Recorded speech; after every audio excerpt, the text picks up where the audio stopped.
Yeah, I know what's going to happen. Conditions were getting kind of bad on the lake. The wind was coming out of the west about 25 to 30 knots. And by the time you got 8 or 9 miles out in the lake, it was 3 to 4 foot seas.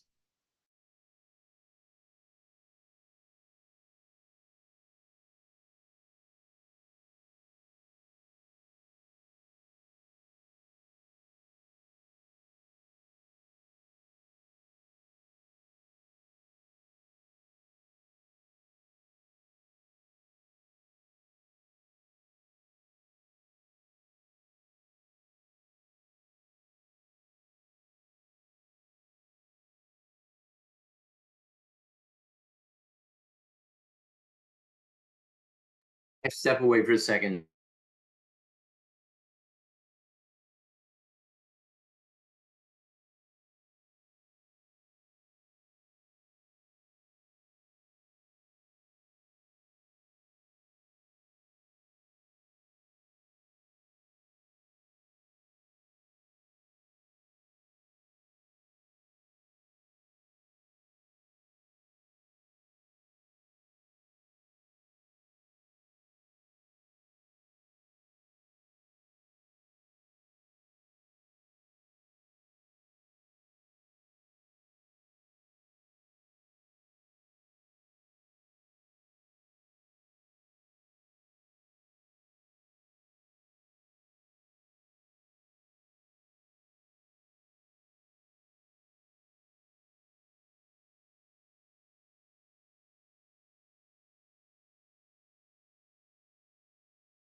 All right. Well, today's going to be a little bit of our departure from our normal routine.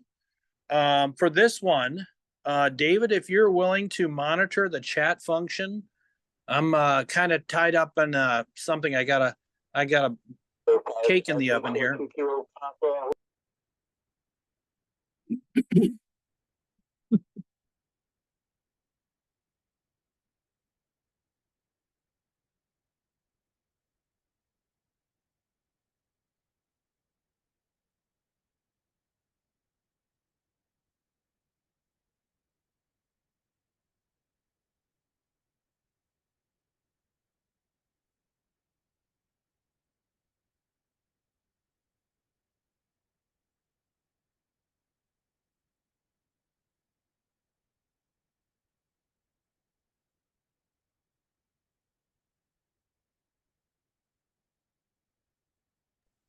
Anyways, as we were saying, it's going to be a little different because I'm not in a position to monitor the chat. So David's going to be your chat guide today. I know some people are on vacation today, but what we'll do is David's going to record tonight's program that Peter is presenting, and I've had a few people beg me to send the link, so they'll be able to keep up with the class and hopefully be ready for our final week next week. Our presenter tonight has done a lot of national classes, many leadership classes, and Peter Graham is going to be talking tonight about Chapter 9, Planning and Emergency Management, and then Chapter 10, which is Control and Enforcement Actions. So, Peter, if you want to briefly introduce yourself, and then if you want to start right at 7, the class is already recording. Thanks for doing this, Peter. My pleasure. Good evening, everybody. I'm Peter Graham. I've been a member of the U.S. Coast Guard Auxiliary for about 8 years now. And just prior to that, I had 35 years in the Canadian Coast Guard Auxiliary. So somebody in the chat said, I hope everybody had a great Independence Day. So this is a great week for me. I get to celebrate 2 national holidays. So at the beginning of the week, I celebrated Canada Day, and yesterday, of course, I did Independence Day. And since most of my customers in my company also say Friday it doesn't disappears, it's been a wonderful, very long free week for me in a way. So it's a pleasure to be here. We'll get right into the stuff here since we've arrived at 7 o'clock. Okay, there. Share. So if all went well, I should now be able to have you seeing my presentation page. And slideshow from the beginning. So do you have a PowerPoint slide up, David? Yes. Excellent, great. So the 2 chapters I got tonight are totally 2 different subjects altogether. So we'll cover as much detail as we can for you to give you a little bit of background. So first off, I want to give you a little bit of thoughts from myself for you guys as you face this test. A couple of you, I understand from Bob, have taken the test and successfully passed the test. Fantastic. So a couple of quick notes. If you haven't heard about this, it's not closed book. Go ahead and freely use as many notes as you have. Research things, Google it if you wish. In the second chapter, chapter 10, I'm going to give you a lot of references because it's a lot of details are behind the scenes that aren't always necessarily called out for in the little manual book that you have. Don't be afraid to use the reference material as needed. If you don't first succeed, try and try again. You will get this completed. If you've never taken a test in the National Test Center before, the NTC is built among where every exam has a block of test questions. So in this test, you have 50 questions, but though in the bank of questions, there's maybe about 300 different questions, and it will automatically spit out to you 50 questions. It is not necessarily going to be spread evenly that each chapter has 2 or 3 questions in each chapter, or for each chapter. It's not built that way. So there could be a couple chapters you don't have any test answers at all. You have 3 hours to do the test. Take your time. You have just over 3 minutes to do for every question. Little technique I did, by the way, there's test questions that are sitting right there. So what you can do is as you call it up and you go to answer your question, click on the answer, take a picture of it with your iPhone. Go to the next question, build up a bank of all the questions that you just answered. So when you get the response back and you say, oh, I missed questions 4, 9, 10, 11, 12, whatever it may be, it will tell you where to find questions 4, 9, 10, 11, 12 answers, and typically tell you what page to look for in the manual book. But what it'll also give you is you know which questions you got correct, because if that question appears again the second time around, you already have the answer sitting there waiting for you again, another little piece of reference material that you already have. So again, it's just a technique that I've used before in the NTC before, and it's got me through every test I've ever had to deal with in the group. So let's go on to tonight's stuff. First chapter deals with planning and emergency. Here are the subjects that we're going to kind of cover in the group because it's a little bit of wide variety. So one of the key things is training and familiarization with the ICS program. FEMA is an outside agency. You have access to all the training and test material through the FEMA site by logging in with a separate username and password. That's not the one that you use for the Coast Guard Auxiliary. That's where you do your ICS 100 and 700 tests. Everybody's always done, of course, you've done your 100 and 700 tests. If you're in a leadership capacity, you are now familiar also having done the ICS 200 and 800. If you're a coxswain, you've also done the ICS 210. You may not have recognized the diagram that's on the page with all those courses that you've done. This is the FEMA Planning P. In all of the activities that FEMA and emergency management do, this is the process that is done behind the scenes by all the people on the emergency manning team. To get some insight into this process, you need to take one more new ICS course, and it is ICS 300. It is available on the national or the Training Directorate Moodle site, as well as ICS 400. By ICS 300 is the opening door in case you were ever interested in getting into emergency management. So the planning P, there's initial response phase, which is the bottom of the P that's here, and going around a particular circle around what's called an operational period. Each of the different teams has a function that's involved, and they report to the incident commander. They have, pardon me, they have planning and their response, and it's how they manage the entire process. And you learn about all these details in the ICS 300 and 400 courses. Just a little bit of background on how emergency management is set up. There is an incident commander, and the incident commander has two staff teams. One is a command staff that looks after key functions to support the incident commander. And finally, you have a general staff, which are the worker bees that look after the actual event themselves. And underneath each one of those section chiefs, there's a large number of team people that are in different departments supporting each of those four key areas. So key items in the general staff is operations, planning, logistics, and finance and administration. This gives you a little bit of background about some of the teams behind each of those four key areas.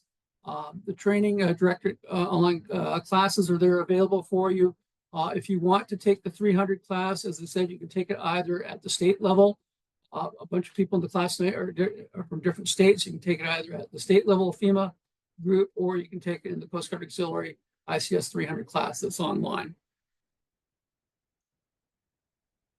Another reference material that's available to you is the Coast Guard Incident Management Handbook.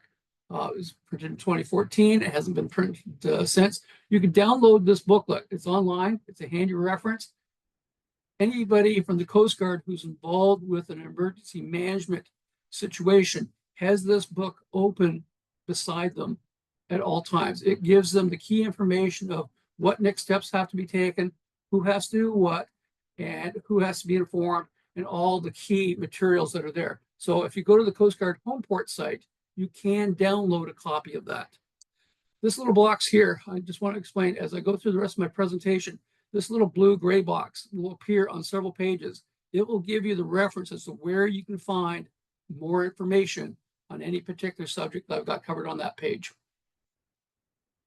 This gives you just a bit of an example of what's called up. I just opened up a page randomly. So the volunteer unit leader happens to be one of the key team leaders, and this gives you an idea of all the different functions and responsibilities they have to cover and the steps they have to take regarding an oil spill. The next document of interest to you is the Emergency Response Guidebook. It has detailed information of what you have to consider when you encounter any particular hazard that's out in the area that you're dealing with for emergency. So you can download a copy of this, have it available for reference. Here's an example of what the details are behind that book. So if you look up for, in particular, a particular chemical, the 1,2-dichloroethylene, it's been many years since I was in engineering chemical school. So if you look up guide number 130 page, you go to that particular page for that chemical, it will give you all the information you need for the health and safety aspects and public safety regarding when you encounter that particular chemical. So that's the type of material that's in that particular booklet. Again, you can download it. Yes? Excuse me, please. That's been updated to a 2024 edition. There we go. Excellent. Thank you, David. So auxiliary support for the Coast Guard for local and area planning. You have multiple PQSs that you can qualify yourself in. The auxiliary support of local knowledge is very important. Typically, for example, when the Coast Guard people go through their churn and they move from one location to another location, as they first arrive at the new station, they do not necessarily know a lot of background information on the local area. They rely on the auxiliary to support them so that they can gain that local knowledge. For example, many of our units take them out on a cruise so they can familiarize themselves with local areas. This is a very important indoctrination, and that goes towards the support of what the auxiliary can do to help the Coast Guard in their local knowledge and that handshake that's there. You can assist in the development of area contingency plans as needed. And the comment or the term that's important is as the needs arise, we get involved with supporting the Coast Guard. So the term as needs arise, don't expect to walk into a Coast Guard office and say, hi, I want to do this. If they don't have a need for us to do that, you're not going to be able to participate in it. However, if they have certain needs, they will welcome you openly to assist them in any number of areas that where they have support needs and requirements. And there's a large number of them, but don't be concerned, be concerned a little bit if all of a sudden you get, don't get a chance to get the one that you want to really do right from the very get-go because they don't have a need for it. So various designations of PQSs that you can qualify in that can assist in the Coast Guard emergency management. Here's a long list of them that are there. A bunch of them have just been updated, as well as emergency management PQSs. Auxiliary members, you can qualify in these PQSs as well. There is a general staff PQS. There's also a very specific number of PQSs that you can participate in. And as you qualify for each of these, you get to participate in the emergency management programs and the drills that are involved. Talked about contingency preparation already. How do we get involved with the preparation and the drills? Each area will annually go through an emergency preparation drill to make certain that they are current on their qualifications and they're sufficient in being able to handle an emergency. They will go through a complete 1 or 2 day drill, and they will follow the preparation or the planning P process to a T, with each individual or each different area being covered by one individual on the team who is qualified and certified in that particular area. And this is how people get involved to become certified, is they become an assistant to somebody, they work alongside them during the drill, they learn what's involved, they participate a little bit. On the second drill, they have a chance to start getting their PQS signed off by the people who have authorization to sign off on the drills, and you do participate in an oral board examination. So if you're interested in this, again, contact your local Coast Guard area, and there's an opportunity for everybody to get involved with emergency preparation and management if you're interested. So any general questions? If you don't have any, I got a few for you. I have one on the chat. Let me pull it up, please. Yep.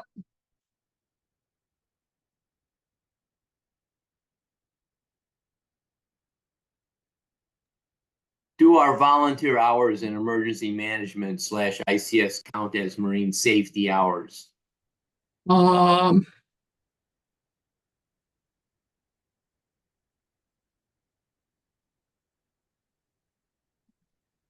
I'd have to go back into the large number of codes that are in the AUX Data 2 system.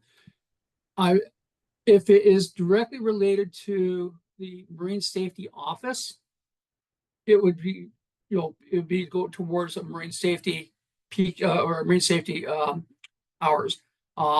There's about 4 or 5 of those that are in the AUX Data system.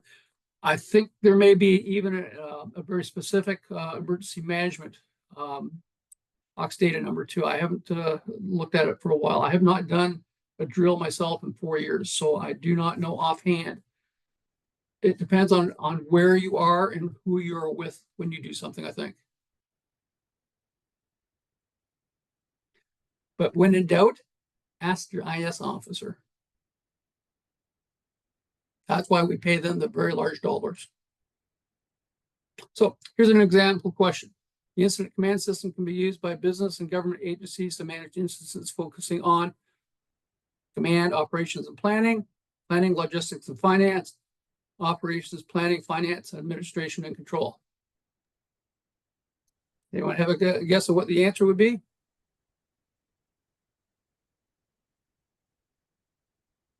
There you go. Next question. I have another comment. I have another comment very quickly, Peter. It's from Ernie. Yep. Talk about crazy fun training. I work for FEMA as a field team chief in community relations on 7 disaster deployments. I've done almost all of the staff jobs. The training is awesome. It is. And really, truly, if you're looking for something to do new in the auxiliary to support the Coast Guard, this is really great stuff. And it's a very enjoyable stuff, and there's a lot of stuff to learn. And it's very rewarding if you're interested in doing it. So the public information officer is first part of the command staff, part of the general staff, reports independent of the staff to the IC, or part of the news media pool. Part of the general staff. Indeed it is, David. So that chapter 9 is relatively brief in nature, relatively easy to understand, and it between what's in your manual with what I've just given you here, you should have no trouble handling anything that's in chapter 9. Chapter 10 is got a little bit more detail. In chapter 10, we brush against a lot of stuff that is that has a lot of background in legal issues. So in many cases, I'm going to give you a quotation of where you can find more details behind each item if you wish to go looking for it. So first thing is, what's a flag state versus a port state responsibility? So a flag state is, for example, any vessel that you see that's carrying the U.S. flag at the stern and it has a port that is based in the United States. That's a flag state. It means that the U.S. Controls all of the safety issues and regulations that are controlled in it. A port state is slightly different. It has its allegiance to a different country. However, whenever they are in another country visiting, they must follow that country's regulatory requirements. So any vessels that are in our area follow one of those two particular criteria. Again, in the blue boxes, you can see some reference material where you can go looking for more detailed information about flag state and port state. Vessel categories. There are 4 primary categories of vessels. We have the passenger vessels that we see in the waters. You have all sorts of vessels such as crew boats, nautical school vessels, cruise ships, excursion, charter fishing boats. It could be the 6 or more passengers. It could be the unexpected passenger vessel level category, the UPV. So the passenger vessel is one type of vessel category that has regulatory control around it. The next one is tankers. So the third one is going to be a cargo vessel. And a cargo vessel comes in various formats. It could be a container vessel, a freight vessel, or a ro-ro, which is a roll-on, roll-off configured vessel. And finally, we have the special vessel category. So these could be offshore drilling, offshore supply vessel, oceanographic research, oil spill response vessels, nautical schools, or sailing type vessels. So each of them have very unique requirements associated with each one of them. And those particular requirements are going to be found in the CFRs and the regulations that I've given you quotations to. If you're interested in knowing what they are or have to go seek them, you have the reference material to go looking for them. The next big thing is inspections, and we have different types of inspections that are involved, that the Coast Guard gets involved with. So breaking the inspections into 2 criteria. The first one is the inspection of the vessel safety systems, and the second type is the inspection of the vessel security systems. So they are 2 different unique ideas. So when it comes down to the vessel safety systems, think of the word of checklist. We live in the world of checklists. For example, anybody here who is qualified to do vessel safety checks as a VE person, VSC person, you are part of that process. You recognize your checklist that's there for doing either a power boat or a paddle craft or whatever it may end up being. You are doing a safety inspection as part of that entire process. Typically, it's dealing with the technical terms or items such as the electrical, the life-saving, the firefighting process, hull inspection, main auxiliary or auxiliary power, the boiler inspection, navigation systems, pollution prevention, is dealing with the technical vessel safety items that are involved with the boat. Hull inspections are done in different formats. It could be done in a dry dock where the vessel is put into a docking area, the water's removed. It allows the entire hull inspection from under, below the water level for an entire hull inspection. External pressure vessels inspections can be performed while the vessel is in operation or it's empty. There are air emission inspections that are done, again, meeting MARPOL levels. Marine surveys is something you may have heard of before. A marine surveyor who's qualified and certified to do these inspections will visit a vessel and conduct a series of inspections that is a formal report that's issued.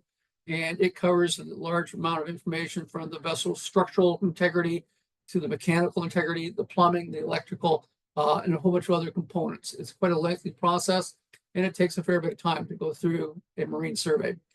Routine inspections scheduled at regular intervals, often annually or biannually, to ensure the vessel's overall condition and functionality. So again, you got different types of inspections of when they're done, how they're done, and again, the different reference materials for you to go look for if you're interested. The second type is the vessel security system inspections. Since the world of 9/11, we've lived more and more where vessel security and the security of a marine environment has become more of a factor. So inspections for vessel security includes ship security certificates and declarations of security that have to be held, appropriate training drills that have to be conducted, as well as onboard security procedures. And again, this is typically a paper chase. You know, show me the evidence that you have this, show me the evidence that you have that, which is typically the type of inspection that is done, as opposed to a physical inspection of a particular type of equipment. So it's very much a paper-oriented audit. The next thing we want to introduce you to is the merchant mariner licensing process. So around the world, the professional mariners, merchant mariners, you have a licensing and a credential system. There are two types of qualifications that are issued by the U.S. Merchant Marine environment. One is a merchant mariner document. The other is licenses. The merchant marine document is issued to individuals such as able-bodied seamen, ordinary seamen that work on ships, qualified member of the engineering department, a steward, or a tankerman. Typically, these are the worker bees that are on a ship. So they have a merchant marine document certification. Merchant marine license is issued to key individuals who are typically going to be a deck officer, such as the master, chief, or second or third mate on a vessel, the engineering officer, or the first or second assistant, or third assistant in the engineering office, or finally a pilot who's also considered a deck officer. So those individuals have a different certification, and it is a license that is applied to them. So where do you get these? We have what's called regional examination centers, or RECs, that are set up. They are the centers where the merchant mariner credentials are managed. There are 17 RECs around the United States, as well as monitoring units that control the merchant mariner credential process. There's a website that you can go to identify all of the information that are associated, where you can also find your nearest REC or regional exam center. There are exams associated with each of these, as well as other practical experience levels that are required. And these are the centers that collect the information and hold the exams for people who are looking for their credentials. You go into the website and you can find the individual particular requirements associated with any number of those particular license requirements if you're interested in. Investigations. So a key component of the Coast Guard is investigations. And investigations are done when there's a death of an individual, a serious injury on board, material loss of property, material damage affecting seaworthiness or efficiency of the vessel, or sufficient harm to the environment. There's two particular types of investigations that the Coast Guard will do. One is to anything that's declared as a marine casualty, and I just listed what those were. And finally, anything that goes into the realm of personal actions of a member of the vessel team. The marine investigations, an owner, agent, master, operator, or person in charge shall within 5 days file a written report of any marine casualty as reported underneath that particular CFR. The written report must be submitted on a particular form and sent up to the chain. So there's a form, there's a website that tracks these things.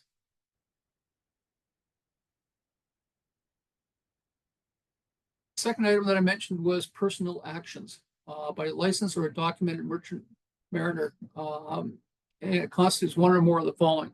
misconduct, negligence, incompetence, or a violation of a law or regulations.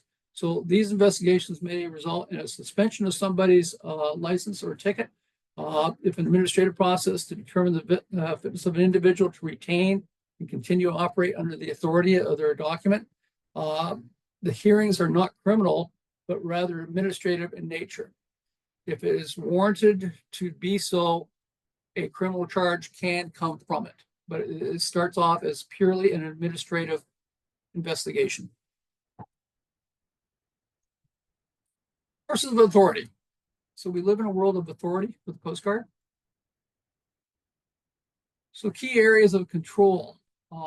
Who has the control? And there's really four particular individuals that really, from marine safety, you want to understand. First off is the captain of the port, or the COTP.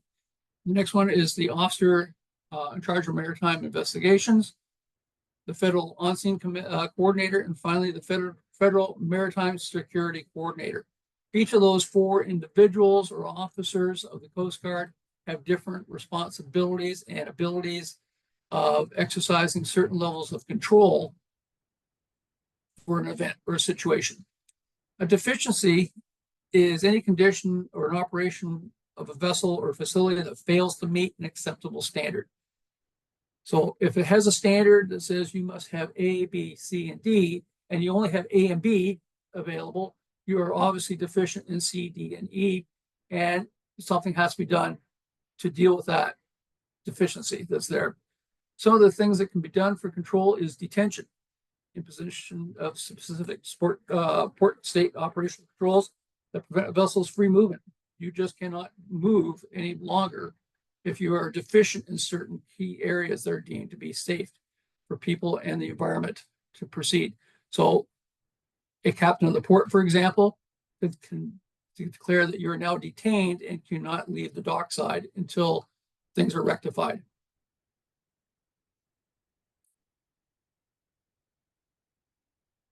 So substandard is the inability of a vessel or facility to substantially meet the minimum safety or security requirements. It's just a term to learn. A violation of any deficiency, zoning failure to meet applicable U.S. Requirements. Again, you're now talking about you're in violation of a certain standard or a certain CFR. You're now buttoned up against when you're going to get charged against something. Criminal violations. There's two different types of violations. One is criminal.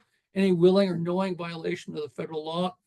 These penalties for criminal violations could include fines and or imprisonment.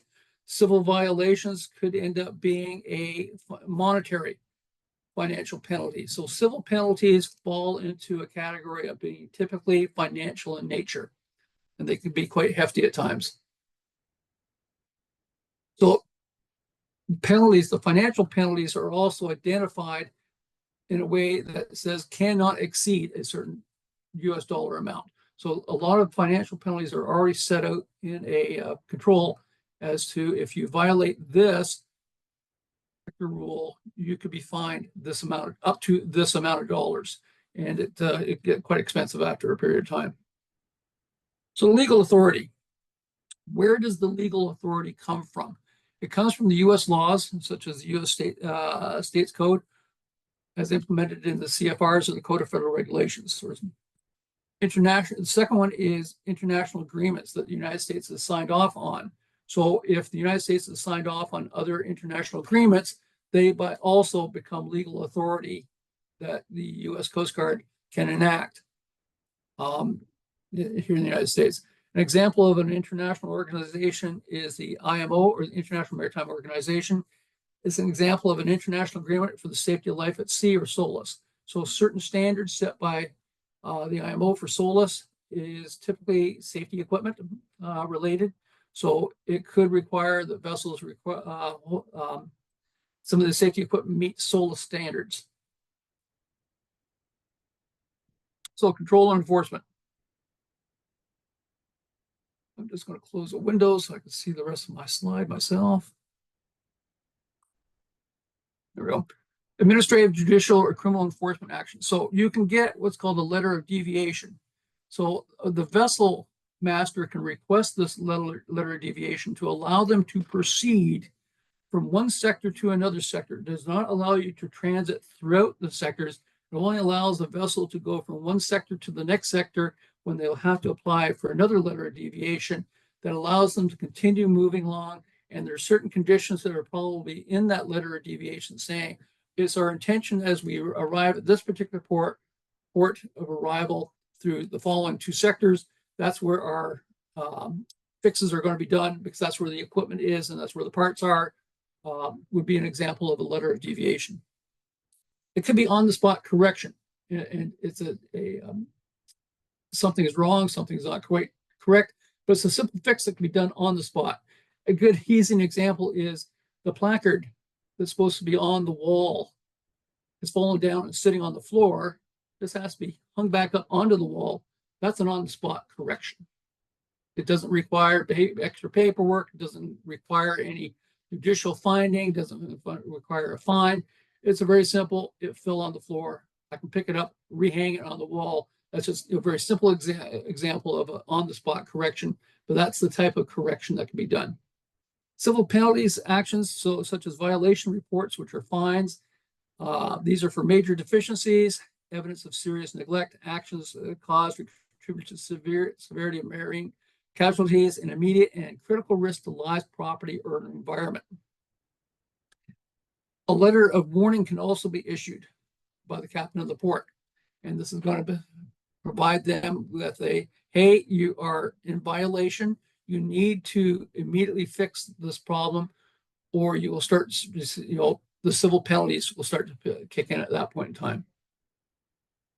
So letter, how do they control things? A letter of undertaking or surety bond could be issued against the vessel. That's $1. You cannot proceed until you pay this fine automatically. A suspension or revocation proceedings, that could mean they're going after the merchant mariner's license. We're going to pull the captain's ticket from them. Vessel control. Captain of the port could issue a control that says, we're going to hold you here until you pay such fines or you complete certain items, put them on a hold. A customs hold prevents a vessel from leaving port. It's a legal term that says you can't proceed any further because we hold you against our customs. Captain of the port orders, they can restrict or stop a vessel, require specific violations to be taken care of. Pardon my spelling. Deny a vessel entry to port or detain a vessel. Could you explain the bonds, the LOU, a little more? Yeah, so a surety bond is if there's a particular issue with a vessel and they're worried that they are possibly leaking a little bit of oil, let's say into the port, they will not be allowed to proceed until they have paid a bond to help cover the cost of certain issues that have to be dealt with for picking up and cleaning up the environment.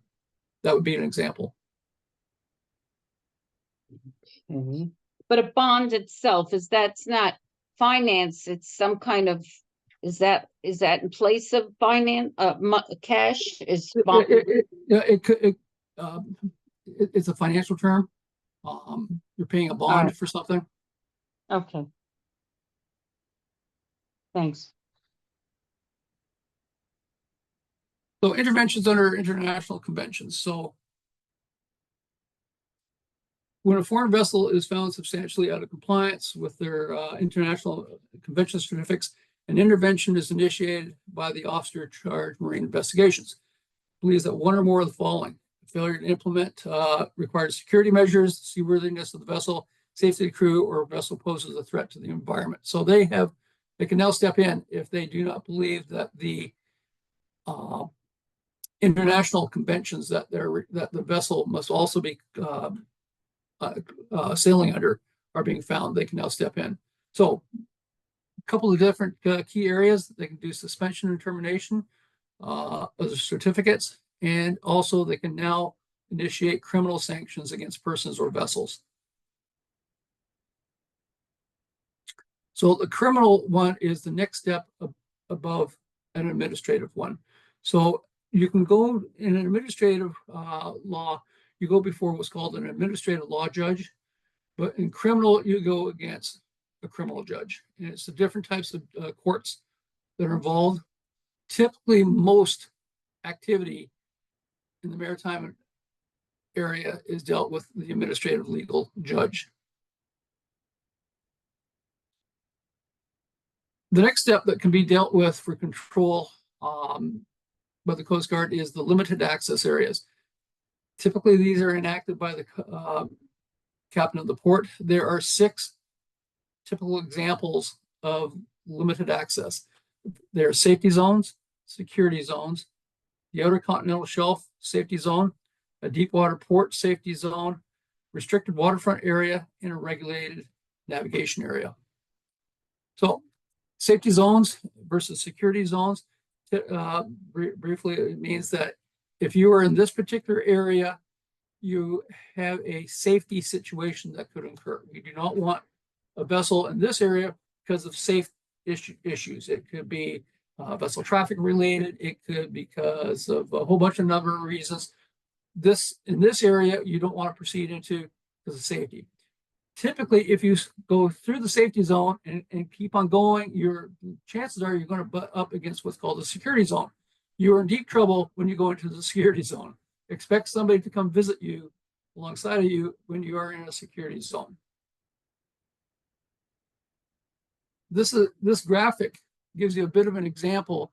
This happens to be the Cape Canaveral area for when they start shooting off the rockets. So there's a safety zone that says spectators, if they're interested in seeing a shot go off into space, can stay outside of this particular line. We don't want you going into this area, but here's the line against which you can go up to. If you go into that area and proceed, you're in danger of safety. But if you go into the red area, you are now in a security area, and you will have somebody come alongside of you and rescue you. So I think that graphic gives you a pretty good example between the difference between a safety zone and a security zone. The outer continental shelf safety zone, typically the continental shelf runs 200 nautical miles from the coastline. It's a limited, also there could be a limited 500 meters of artificial islands and fixed structures on the continental shelf area itself. And you can see where you have the current continental shelf as well as the extended continental shelf that the U.S. has declared for, typically the blue and the purple. Deepwater port safety zone is established for deepwater port entrances. This is the deepwater port safety zone for the port of Baltimore, now for where the bridge was. So this gives you a graphic example of where they do not want traffic transiting and where they only want traffic transiting in the area. A restricted waterfront area. Access is limited to persons with a transportation worker identification credentials or a TWIC card. So you cannot go into the restricted area unless you have the credentials to be in there. And that means you have to have a TWIC card. So you have security gates. Usually security guards will be manning the gates and points of entry. And that's how they control who gets in and out of that particular area. And finally, the regulated navigation before area. you go, RNA. Yep. Got a question about the TWIC card situation, the last slide. Yep. There we go back. There you go. Yeah. What if you're on the Coast Guard Auxiliary Patrol and you go up to a zone like that and you don't have a TWIC card? Are you still allowed into there because you're a Coast Guard Auxiliary? Why are you going into a restricted area for the Coast Guard Auxiliary? If you're doing a regular mom patrol. Well, you probably the mom patrol probably is going to be outside the boundary area here. So your mom area, I can see my mouse, is going to be out along this area here, unless the Coast Guard, I think specifically in your orders, gave you approval to go in there. I think they would be frowning on having anybody in this area I mean, because Right it is what they call a MARSEC facility right there being on the water, correct? It should be, yep. So that should be okay for auxiliaries that they're doing a patrol to go into their restricted area, right? Well, I don't know. I would defer to the different ordering issue authority to determine whether or not you're allowed to go in there or not based on your orders. And what that particular facility is as well. There's restricted areas and there are restricted areas. Peter, this is Jim Lubner. I think we covered something along these lines last time when we talked about mom patrols, and my recollection is that we're allowed to do mom patrols wherever the boating public and the general citizenry would be allowed. So I would say we are not, and agree with you that unless we have specific orders from the Coast Guard, we would not be normally allowed into a restricted area. And that's how I'd read it too, Jim, is that our area is, as you said, is boating public safety oriented, and it's going to be outside this boundary area here. Now, if we were invited by the Coast Guard to go into that particular area, that's a different story altogether. But though typically our orders are very specific. There's the blanket cover order, and it's going to be very specific that you take a look at what is there. And typically in Ninth Western out of Milwaukee, there were certain areas of what we were allowed to go into and certain areas we were not allowed to go into on our orders.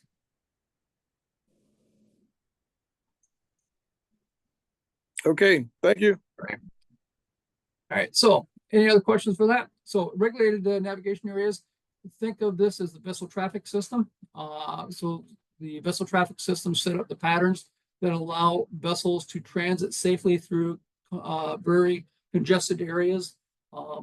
In some particular narrow channel environments, they'll only have downbound vessels for an hour and then upbound for an hour. If they can't handle both transiting both side by side going through a channel, examples of that taking place. There will be signs that are there. There'll be warning buoys and markers. They can manage this system through either a vessel traffic safety system or service, or through the patrol craft that's involved. And it gives you an example. Picture on the left happens to be a vessel traffic safety office that happens to be for the Barents Sea. So they're covering and controlling all the traffic through congested areas. So, any questions? And here I got some for you. So, boating accidents investigative authority is described in what CFR?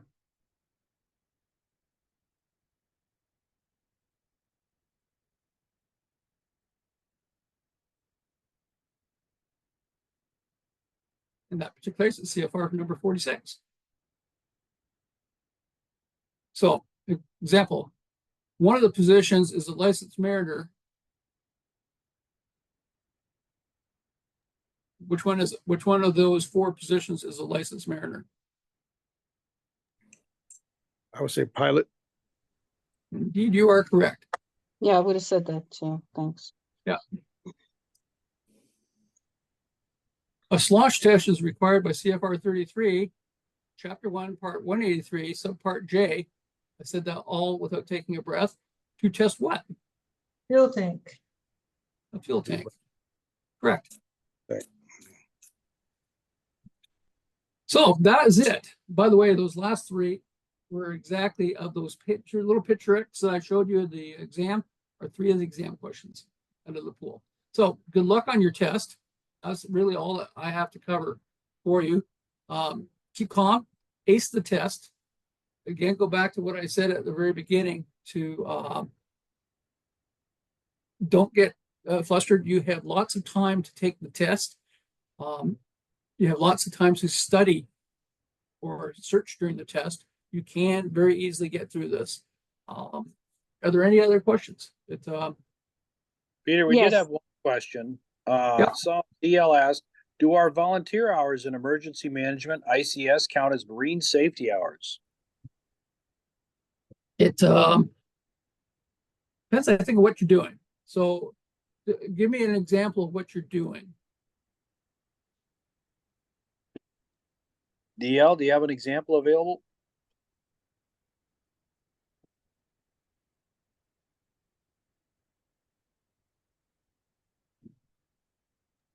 I think Are the you there, question was Dan? asked and someone responded on the text C code 70E and the ADII guide. Okay, so And- for example, Dan's asking for emergency exercise for an oil spill. There should be I think there is underneath the 70 code, which is marine safety. Yeah, this is Bill Ackerman. Yeah, if you look up AUX Data 2, the how-to guide for marine safety, it goes into some detail for code 70E, 70 echo. Okay, you can look that up and see if what you're doing is within that description of that code.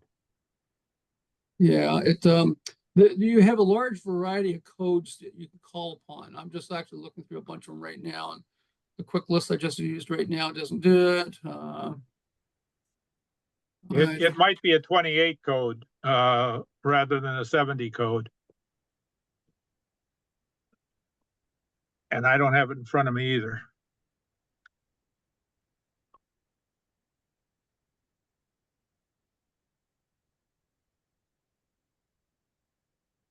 Yeah, I mean, there's so many Yeah. that's there. Again, when you enter your 7030 form goes to the IS officer, you put in as much details as possible. If they think it doesn't match, they can change it or ask you for more clarifying information. I think a lot of it will depend on who you are with and exactly what it is you are doing at the time. Yeah, I think There's a message from Melissa Mercer.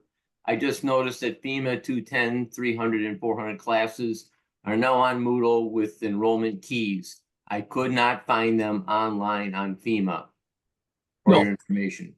No, on for example, the 100, there should be 100, 200, 700, 800 should still be on the FEMA website still, because they're standard. They're just not Coast Guard auxiliary. The 300 and 400 typically are classroom type ventures. They are also offered at the state FEMA level. And if you go look for the particular state, like for example, I did mine up in Wisconsin. If you go to the Wisconsin FEMA site, it will have all the training programs that they have. And you can very easily find 300 and 400 level courses. Typically, they are Saturday and Sunday classes. And they run several of those a year. Some of the state FEMA organizations will charge you for the 300 and 400 classes, I noticed. In Wisconsin, they did not. I just can't say for what the other states do. However, if it's strictly a large class type venture, there is a self-taught 300 and 400 class that used to be part of the Coast Guard 300 and 400 class offered in the old system that we mothballed.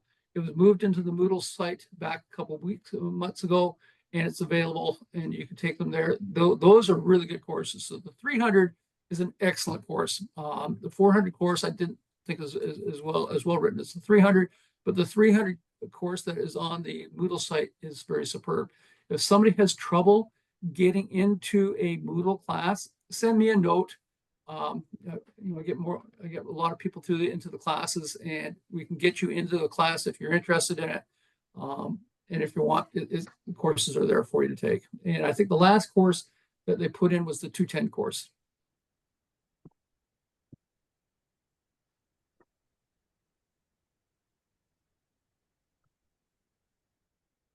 So of the people in the class here, who has taken the test so far? I took it. I took it twice, passed the second time. There you go. I'm gonna be honest with you. Yeah, I took 2 times to do it as well.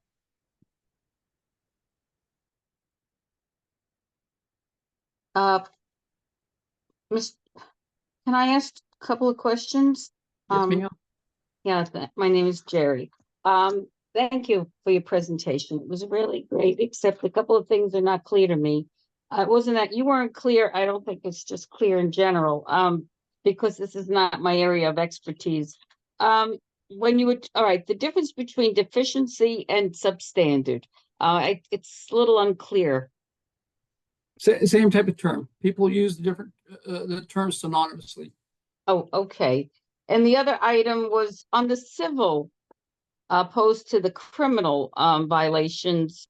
I was especially I read somewhere that the civil, they kind of avoid giving penalties or problems unless it's severe. But then later on, you said it was kind of severe. So I don't know how does it depend on what kind of civil? The preference is if they could be rectified on the spot, that's the way, first action. There's a preference to go to a civil penalty before a criminal penalty, simply because with a criminal penalty, you have it's a charge that you carry forever. A financial one is just dollars out of your wallet. So there's a preference to do, if you can't fix the problem and own up to it on your own and get the remedy in place, the first action would be, we're going to charge you and put a financial penalty on you to get it done, rather than haul you into court and put you in the jail. Okay, just think of it that way. All right. Yes. Thank you. And the captain of the port has the authority to issue the financial penalties. They do not have the authority to initiate criminal charges. That has to go further up the chain of leadership in the Coast Guard. But though the financial penalties are very well stated in a list of what financial penalty exists for what misdemeanor or what's wrong. All right. And I guess what else is not clear is the violations opposed to proceedings. So first they're issued violation, and then there's proceedings after it's proven that it was not corrected. Yes. Okay, because it sounded a little redundant in the reading, I guess. Okay. When you get into the realm of the legal stuff, welcome to redundancy. Thank you. That was it. Thank you so much. So does anyone else have any other questions? Again, you got one more session after me. And Bob, I don't know who you have to teach the last 2 chapters, but though it's our hope, and I'm speaking for everyone else who's done the presentations, and I know Jim's here, he did his last week. It's our hope that you guys are all going to be 100% successful in taking this test, because it is worthwhile for you to get the 2 points towards your AUX award, and you guys will all have earned it the hard way.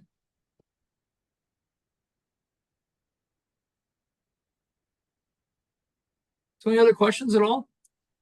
Do not hesitate. I'm going to.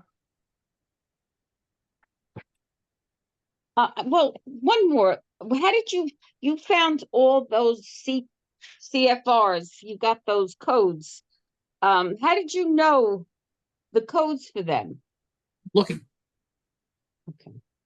So I spent a lot of time going through engineering school, and I became very proficient at looking for answers. So I've just entered into the chat my email. If somebody has a question as you're getting ready to do your studies, don't hesitate to reach out, please. Oh, good. Thank you. Wonderful. The Thank you CFR so will be much. covered in next week's There next you go. section. We are going to make you guys legal experts before this course is done. Are there any attorneys here? They're not going to identify themselves. I'm not an I attorney. was hoping to make it a very interactive class if there was. It could be a very interesting class. I mean, if there is, I want to attend next week's class. I'm not an attorney, but I stayed at a Holiday Inn Express one time. There you go. I haven't seen that commercial for a long time. Wonderful. Jim Lubner, any other thoughts you wanted to share? Nothing comes to mind right now. Excellent. Well, everybody, go down to the bottom of your screen and let's give Peter a little thumbs up for taking the time to talk with us tonight. Appreciate your time, Peter. It's a new class, My pleasure. It's never been done before. So this is breaking some new ground. So It we're is. very Bob, excited. thanks for coming up with this idea. I think this is a winner. Excellent. And David, any other thoughts before we kind of wind it down for the night? If you can just send me the link to the G drive and I'll upload this as soon as it copies onto my computer, which takes about 20 minutes. Right on. Excellent. Any other questions from the crew? We got one more session to go, team, and it's 1 week from tonight. And after that, we're going to encourage all of you to take the test, like Peter said. I guess we don't have anything else going tonight. One of the topics that came up was an auxiliary program that they have, which is not related to this class, but one of the students was asking me about it, so I'll share it with you. There are some hospitality cabins that I think all of you deserve a vacation after taking the final exam in this class. The Coast Guard actually has former stations. I think there's one, Peter, where's that one up? Is it in Two Rivers? Not far from a nuclear power plant up in Wisconsin, but it used to be. It used to be Jim used. would know more of that before I would.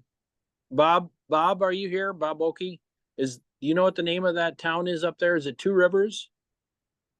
But for those of you that spend a lot of time and energy helping the Coast Guard and the Coast Guard Auxiliary, there are a few perks that kind of not really shared widely, but I think it's fun to tell you a little bit about. It's called the hospitality cabin. So I know there's one in Florida. I'm not sure. I think there's might be one in the Pacific Northwest, but they're former Coast Guard stations that were used by the rowboats many moons ago. And those buildings are, fundamentally sound buildings, but nearby flotillas sort of maintain them. They're sort of like Airbnbs. And the price to rent them is fairly low. And they do hold them back for the Coast Guard up until I think it's about 30 days before. And after that, if they don't have any active duty that have used them for a holiday, they open those up to the Coast Guard Auxiliary. So in Wisconsin, it's not far from Green Bay along Lake Michigan there. And you have to contact Sector Lake Michigan. And the one in Florida, I'm not sure is anybody here from Florida that's heard of that location? I thought it was in Sarasota. But it's sort of a fun thing. If you have a chance to ask someone, a longtime auxiliary person, they may know about the hospitality cabins and the process for reserving those. But anyways, just making conversation. Thank you, all of you, for being here tonight. And we look forward to seeing you next